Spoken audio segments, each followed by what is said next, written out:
Bonjour à tous et bienvenue sur ma nouvelle chaîne Le Monde des Anciens par Samina Italie 2 qui est la suite du Monde des Anciens par Samina Italie. Alors aujourd'hui on va parler du prix des choses. J'ai eu tendance à assouvir mon désir de vengeance. J'ai fait des choses assez affreuses mais j'ai pas su pardonner parce que j'estimais, et je l'estime toujours aujourd'hui, qu'ils ne méritaient pas le pardon parce qu'ils avaient crucifié le Dieu d'amour. Aujourd'hui, je prends la vie avec beaucoup de philosophie, mais ces idées me, me chamboulent un petit peu. Et donc, moi, je me suis vengé, et aujourd'hui, je me dis, j'en ai payé le prix, parce que bon, il y a quand même un effet boomerang, le choc en retour, voilà. Mais au final, est-ce que c'était si dur? Déjà, le choc en retour, je l'ai détourné. Je l'ai renvoyé à quelqu'un sur qui j'avais l'œil. Ça, et quand bien même j'aurais fait ça, il y a toujours une loi de triple retour, même si on essaye de le détourner, de le dévier. On peut faire ce qu'on veut, le triple retour frappe. Seulement le déséquilibre qui a été causé et qui provoque le triple retour n'avait pas été causé par moi.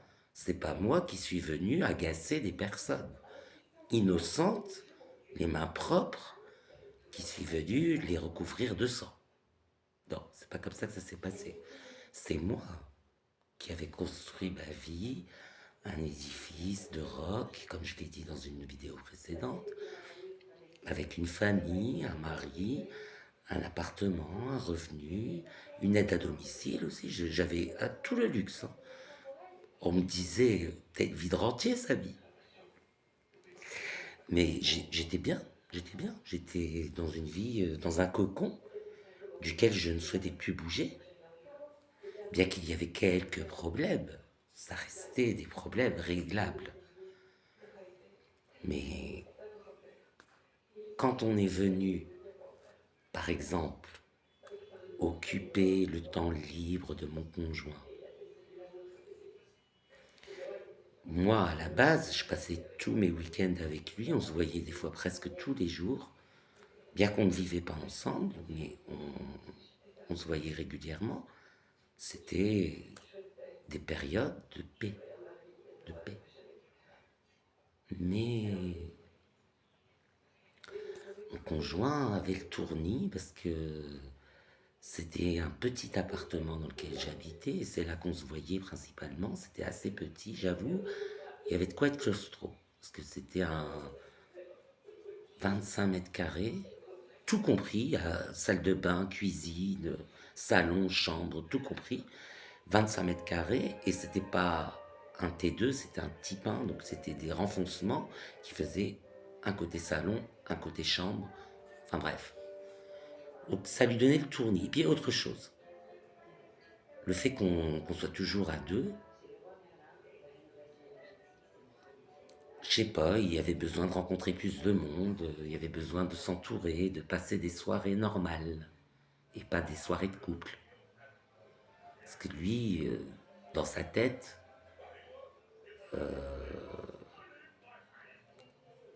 sais pas comment expliquer, il avait besoin de s'amuser et puis surtout envisager une relation autre qu'avec moi. C'est ça surtout, hein.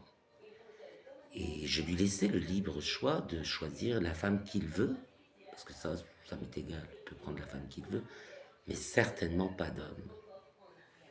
Donc du coup, il s'est mis à chercher des femmes. Il a trouvé certaines fois, mais c'était pas sérieux, mais il a trouvé. Jusqu'à ce qu'il trouve sa maîtresse. Et là, c'était top. Parce que il passait du temps avec elle. Et j'étais content pour lui. Et puis, je lui souhaitais que du bonheur, hein. De toute façon, je lui souhaite que du bonheur. Pour lui, pour moi, c'est mon jumeau céleste. C'est mon jumeau céleste. On ne doit pas avoir de relation sexuelle avec un jumeau céleste. Un jumeau céleste, on doit le considérer comme un frère ou mieux, encore un père. Mais bon, on a le même âge, je ne peux pas le considérer comme un père. Je suis obligé de le considérer comme un frère. En plus, il est plus jeune que moi. Donc du coup, c'est comme ça qu'on doit traiter les cas de jumeaux célestes. Ça a de la valeur pour moi, ça a beaucoup de valeur. Mais à l'époque, il ne se voyait pas passer des journées avec moi alors que le sexe, c'est pas possible. Construire, bon, la famille, on l'avait déjà, mais c'est pas ça qui le posait problème. C'est que lui, il devait présenter quelqu'un à sa famille pour dire, voilà, j'ai trouvé quelqu'un. Bien que sa famille était au courant de notre histoire et tout ça, mais c'était quand même un couple gay. Et pour lui, c'était un échec vis-à-vis de ses frères et sœurs qui sont plus jeunes que lui, qui ont déjà trouvé mari, maison, travail, et lui, toujours sur les mêmes rails, à chercher un peu ce qu'il va faire, où est-ce qu'il va vivre et avec qui il va faire sa vie. Donc voilà, c'est un complexe qu'il avait, mais je le comprends, hein, c'est normal. Mais bon, je sais pourquoi il est comme ça, donc c'est comme ça. Donc il lui fallait rencontrer du monde, rencontrer des gens, sortir du quotidien et la routine aussi qui s'installait, elle était malsaine. En plus, on était tous les deux au chômage, donc du coup, ça devenait malsain aussi parce que l'oisiveté, c'est la mère de tous les vices. Donc, sortir du quotidien, sortir de tout ça, c'était bon. On est tombé sur un espèce de connard.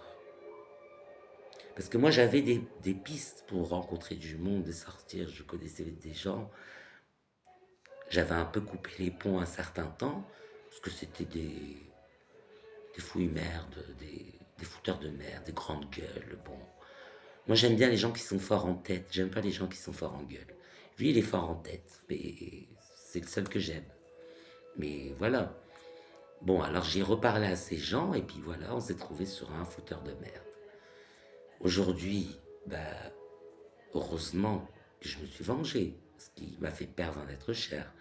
Il passait ses week-ends avec lui, les semaines, il sortait avec lui.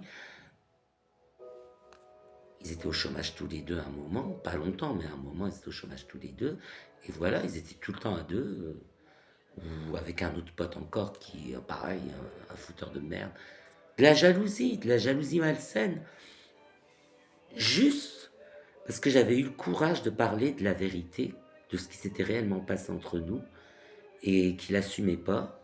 Donc du coup, bah, il s'éloignait et il préférait passer du temps avec des gens soi-disant hétéros. Soi-disant, mais en vrai, oui, ils étaient hétéros, mais ça dérangeait pas non plus d'aller baiser un travelo, quoi. Donc, hétéro, pas vraiment, quoi. Mais bref, donc aujourd'hui, qu'est-ce qui s'est passé? Je lui ai fait ressentir la douleur de perdre un être cher. Il en a conclu que j'étais trop jaloux et que c'était insupportable. De plus, je l'ai mis au défi, mais ça c'est à moi, je ne pouvais pas m'empêcher de réagir. Je l'ai mis au défi d'arrêter de l'appeler et qu'il verrait s'il s'avance vers lui ou pas. Il est passé 6 à 9 mois à peu près, il ne s'est pas avancé vers lui. Donc, il s'en souciait pas. Tandis que, tandis que quand j'arrêtais, parce que j'avais aussi pris soin d'arrêter de l'appeler de mon côté, bah, il passe pas un mois, il m'appelle, 3 semaines, il m'appelle.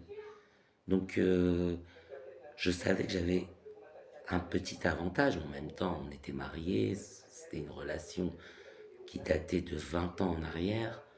C'était pas comme ça qu'on s'est rencontrés, qu'on a fait connaissance. On n'est pas juste de faire connaissance, quoi. Ça faisait longtemps qu'on se connaissait, donc voilà. Donc je savais que j'avais cet avantage. Mais l'autre me faisait croire que non. Donc il me faisait croire qu'il était malheureux avec moi et qu'il venait avec lui pour trouver un peu son bonheur. Mais pas du tout, pas du tout. Il s'est pas avancé vers lui pendant 6 à 9 mois et il a compris qu'il n'avait aucune importance à ses yeux. C'est là qu'il a lâché. Mais tout ça, si je m'étais pas vengé, il serait encore accroché. Il aurait, Il aurait peut-être mis son amour-propre de côté, parce que c'est ce que je lui disais. Si t'as un peu de fierté, un peu d'amour-propre, arrête de t'avancer vers lui et regarde si ça avance vers toi. Il aurait peut-être un peu mis son amour-propre et sa fierté de côté parce qu'il n'a pas d'amis, justement. Mais, mais bon, ça s'est pas fait. Donc, il a finalement lâché. Et tant mieux, tant mieux. Je l'ai fait beaucoup souffrir. Je m'en veux un peu, mais c'est des remords, c'est pas des regrets. J'aurais regretté si je n'avais rien fait. Si je n'avais pas fait perdre un être cher et que je restais bras croisés à attendre qu'il se dispute ou qu'il y ait un déboire alors qu'il le caressait dans le sens du poil. Il ne se mettait jamais en colère contre lui. Il lui disait toujours ce qu'il avait envie d'entendre, pour pas le contrarier, pour pas le contredire. Donc c'est bon quoi. Je pouvais pas rester bras croisés. J'ai pris un choc en retour, mais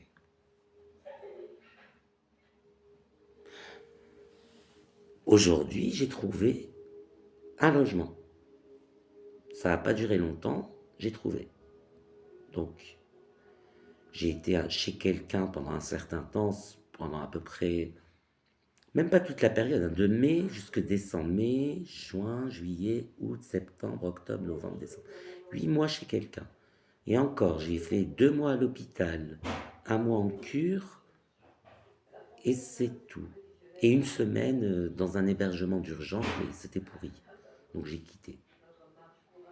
Donc je ne suis pas resté tout le temps chez cette personne. Mais bon voilà, j'ai trouvé un hébergement. Donc ça n'a pas duré très longtemps. 8 mois, ça va. Autre personne à qui j'ai nui, c'est la personne qui lui disait que j'étais un assisté.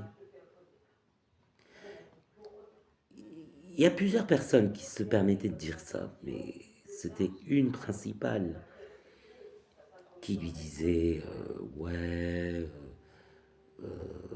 il profite du système, s'il veut, il peut travailler, c'est n'importe quoi.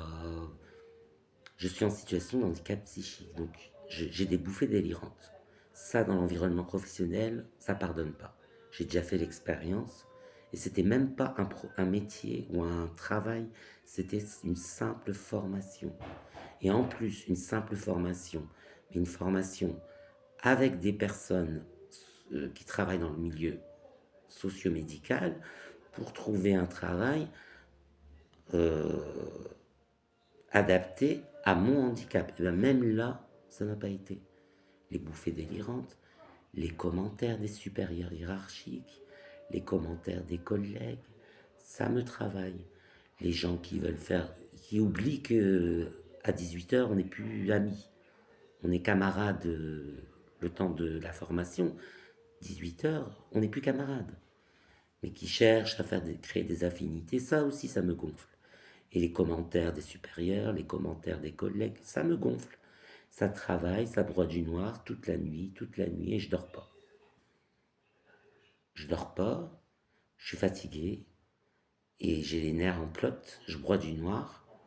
Ça va pas, les bouffées délirantes, ça va pas. En plus, j'imagine des scènes, j'imagine des choses, j'imagine des trucs qui sont même pas réels. C'est encore pire, je suis en crise. Je sais très bien que je ne peux pas travailler. Je sais très bien. C'est pas, c'est pas moi qui ai décidé, c'est une commission de professionnels de la santé. Alors il y a tout, des neuropsychologues, des psychiatres, tout, et des professionnels de la santé qui se concertent pour décider si on accorde le revenu sans travailler ou non. Ça veut dire que si j'avais la moindre possibilité de travailler, même à temps partiel, on ne me l'aurait pas accordé. Donc c'est pas. Donc tout ça, c'est du pipeau. Tout ça pour dire, il est capable de faire ça, il est capable de faire ça, mais il se laisse aller, il compte sur les autres. Mais, hé, frère, un PDG, il compte aussi sur sa secrétaire, il compte sur ses employés, il compte sur ses ouvriers, il compte sur sa RH, il compte sur son manager. Pourtant, c'est quand même un PDG, il a un bon salaire. Bon, Je vais pas dire il le mérite ou non, j'en sais rien. Je vais pas chercher, je vais pas faire de l'éthique. Mais il compte sur le personnel. Le personnel, il travaille pas tout seul. Pourtant, c'est un bon métier, hein. Mais je veux dire, c'est comme, euh, c'est comme moi qui me rends dans un centre où on fait de la remédiation cognitive pour nous apprendre à remédier à notre trouble de l'attention et tout ça, et aux troubles d'organisation pour gérer les tâches quotidiennes, parce que ça, c'était pas fait, donc ça posait problème. Et donc, il y a quand même un suivi, c'est réel, ils ont bien décerné le truc. Ils sont jamais venus chez moi. Ils l'ont vu juste parce que j'ai fait un exercice sur de la logistique, principalement, un exercice pour voir si je suis organisé, oui ou non. Ils ont vu que j'étais mal organisé, ils se sont dit, bah, c'est sûr, ces tâches quotidiennes, il ne les fait pas. Donc voilà, rien que pour ça, j'ai fait de la remédiation cognitive. Mais je me rends dans un bureau avec une neuropsychologue. Mais la neuropsychologue, qu'est-ce qui me dit qu'elle n'a pas quelqu'un qui fait son bureau, qui fait son ménage chez elle? J'en sais rien, moi. Je ne connais pas sa vie privée. Je ne sais pas comment fonctionne le centre dans lequel je me suis rendu. J'en en sais rien. Donc, c'est une chance pour moi si quelqu'un me dit que j'ai droit à cette aide. C'est une chance. Pourquoi je vais cracher dans la soupe et me... Parce qu'on me dit, sors-toi les doigts du cul, fais tes trucs toi-même. Enfin, des reproches. Donc aujourd'hui, cette personne qui a critiqué, trop parlé, par fierté, parce qu'il n'a jamais connu le chômage, il ne sait pas ce que c'est que, que galérer à trouver un travail. Parce que moi, si je commence un entretien, dans un premier temps, on va me voir comme quelqu'un d'intelligent, de très psychologique, pardon. Bien, hein, je vais laisser une bonne impression au départ. Ils vont me voir comme quelqu'un de cultivé, d'intelligent. Enfin, je vais laisser une bonne impression. Mais au bout d'un moment, on va voir qu'il y a un trouble, qu'il y a un problème. On va le voir. Les tremblements, ou l'organisation, ou les bouffées délirantes, parce que ça va m'arriver. Dans une entreprise, je vais être confronté à ça. Et voilà, donc du coup, trouver un travail, c'est extrêmement compliqué. Et, euh, et donc du coup, lui, il n'a jamais rencontré ces difficultés-là parce que lui, bah, il est en bonne santé, hein, voilà. Donc du coup, de son petit avantage qu'il a gagné sur moi, que Dieu lui a donné sur moi, c'est Dieu qui lui a donné ce petit avantage, qu'est-ce qu'il fait? Il s'enfle. Il a un petit avantage, il s'enfle d'orgueil. Je pouvais pas laisser passer. Je pouvais pas laisser passer parce que c'était des reproches au quotidien, c'était pas possible. On mettait ça dans la tête de mon conjoint, que j'étais possible, que je voulais rien faire, que j'étais égoïste et que je pensais qu'à moi et que que je laissais les autres faire parce que je voulais la politique du moindre effort. Je dis pas, je suis un peu fainéant, ça c'est vrai, je le dis, mais c'est pas de la fainéantise comme un paresseux vraiment. J'ai déjà trouvé de la motivation dans le passé avant que ma maladie soit si grave. Parce que ça, j'ai fait des rechutes, ça s'est aggravé, maintenant c'est plus profond. Le problème c'était un peu de motivation, c'est tout, la motivation. Voilà, mais c'est pas que je suis paresseux, c'est pas ça. Je- j'ai tendance à mal organiser mon travail, au final j'abandonne. Quand je commence, je finis pas, j'abandonne. Donc c'est comme ça que la saleté va s'accumuler au quotidien et que j'ai besoin d'une aide à domicile. Et donc du coup, aujourd'hui, bah, il se retrouve au chômage de longue durée. Il avait un bel appart, T2, grand, sécurisé, beau. Il a dû laisser tomber parce qu'il ne pouvait plus payer. Il a dû aller dans un appart dont il est propriétaire, mais qui est Rikiki 14 mètres carrés, donc c'est rien du tout. C'est la taille de la chambre que j'ai trouvée dans une colocation. Une chambre. Mais une chambre, il n'y a pas de salle de bain, il n'y a pas de cuisine, il n'y a pas de salon, il n'y a rien. C'est une chambre. Donc ce sera une grande chambre. Mais lui, c'est son appart qui est comme ça. Donc salle de bain, cuisine, salon, chambre, tout ça dans un coin, tout ça réuni, 15, 14 mètres carrés, 16 mètres carrés, oui. Enfin bref. Donc du coup, c'est petit. Il est dedans. Il a revendu sa voiture pour faire ses travaux parce que il est maniaque, il aime bien la propreté, il aime bien l'ordre, il aime bien les choses. Bon, il n'a pas de trouble, hein. Il n'a aucun trouble psychique. Tout va bien. Bah, c'est bien, mais c'est la misère, c'est la misère. S'il avait été moins fier, je ne me serais pas attaqué à lui. Et voilà. Et aujourd'hui, il serait encore en activité, il aurait encore un logement, il aurait encore sa voiture, il aurait tout, mais il a décidé d'être fier, donc c'est bien fait pour lui. Et tout ça pour dire que finalement, c'était pas si mortel l'effet boomerang. J'ai perdu une situation, mais une situation que je ne souhaitais pas garder. Le logement que j'avais était situé en rez-de-chaussée. Qu'on me dise ou non, quoi qu'on me dise, je sais qu'un logement en rez-de-chaussée, ça pose problème. Je l'ai pris parce que j'avais trop de problèmes dans mon ancien appartement. J'avais trop de problèmes. C'était ma sécurité qui était mise en jeu.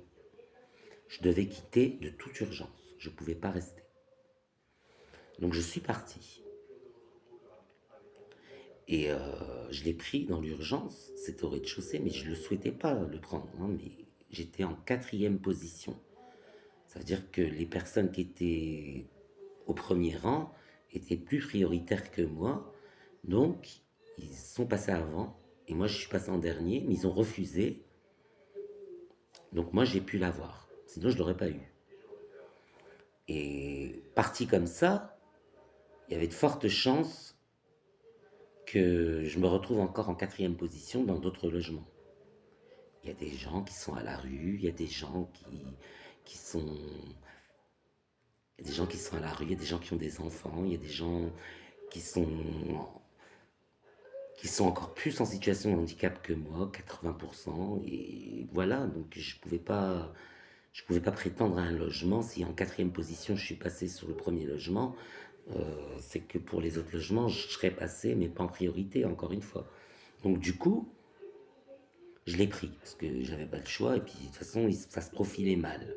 Si j'avais été en premier rang ou en deuxième rang, là, j'aurais pu attendre un petit peu, bien que j'étais pas en sécurité, mais même, j'aurais pu attendre un petit peu, mais là, j'étais pas au premier rang, j'étais en quatrième, donc je l'ai pris.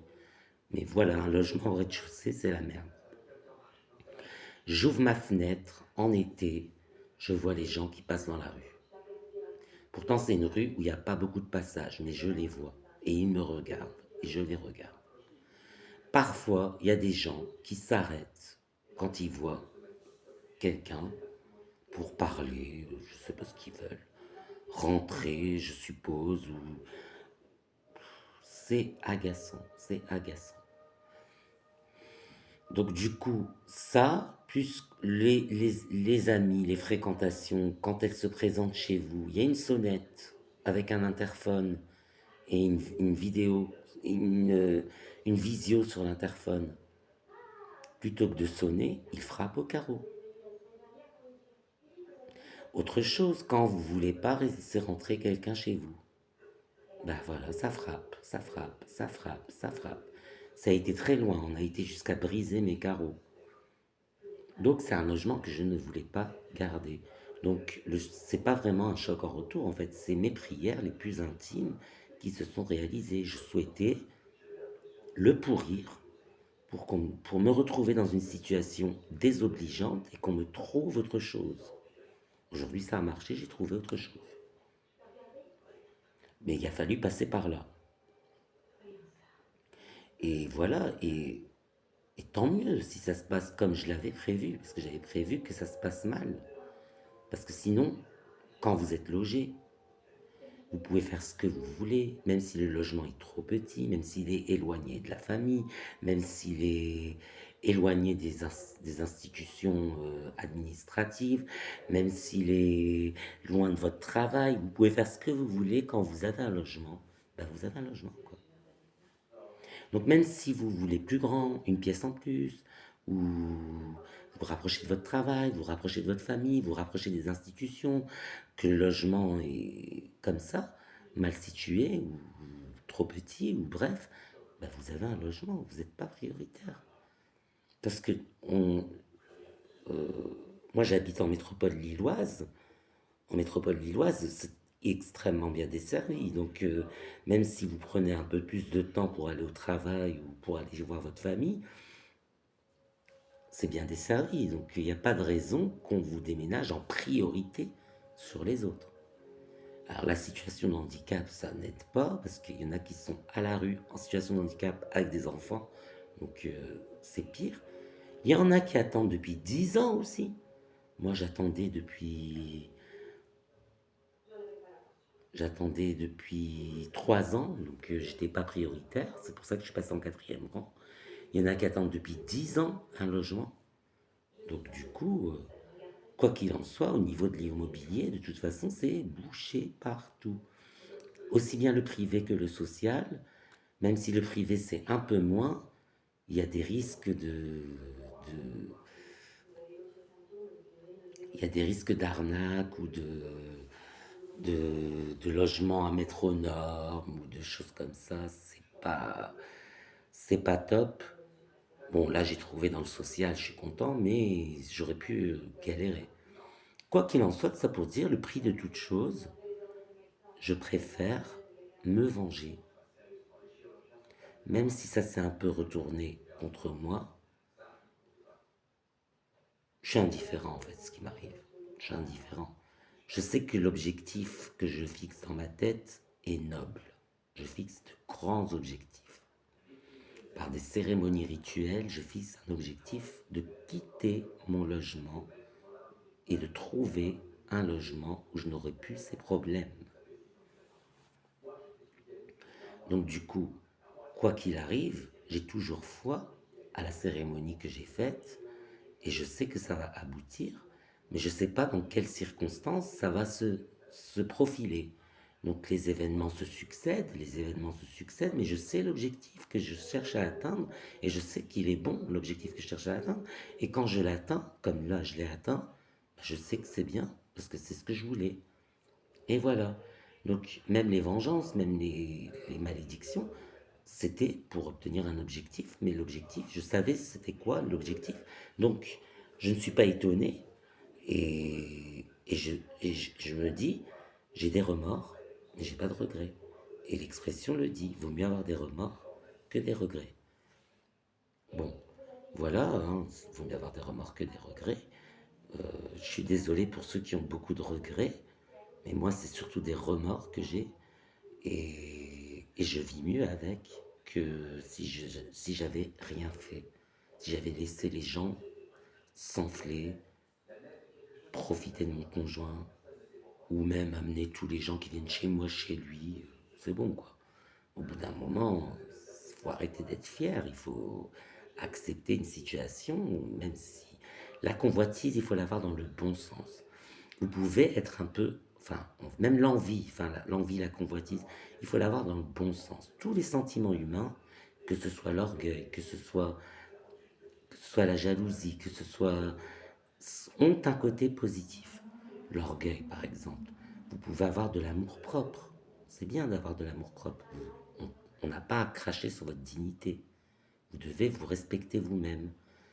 Et par contre, prendre quelqu'un de haut, ça, c'est le mauvais côté de l'orgueil. La jalousie, c'est pareil. Vous pouvez être fier, enfin être attaché à ce que vous possédez, ce qui vous appartient. Ça vous appartient, donc vous avez des droits dessus. Mais faut avoir de l'ambition dans le bon sens. Vous pouvez dire, cette personne a obtenu tel résultat en faisant telle démarche, j'aimerais bien avoir les mêmes résultats en faisant telle démarche, mais sans être jaloux, sans lui dire, ah, il a de la chance, moi j'arriverai jamais. Non, il faut juste dire, comment tu as fait pour obtenir telle chose, s'il te plaît. Voilà. Dans le bon sens, l'ambition, c'est bien. Mais dans le mauvais sens, un ambitieux, il est prêt à tout, il est avide de pouvoir, d'argent, et c'est malsain. Voilà le prix à payer de toute chose.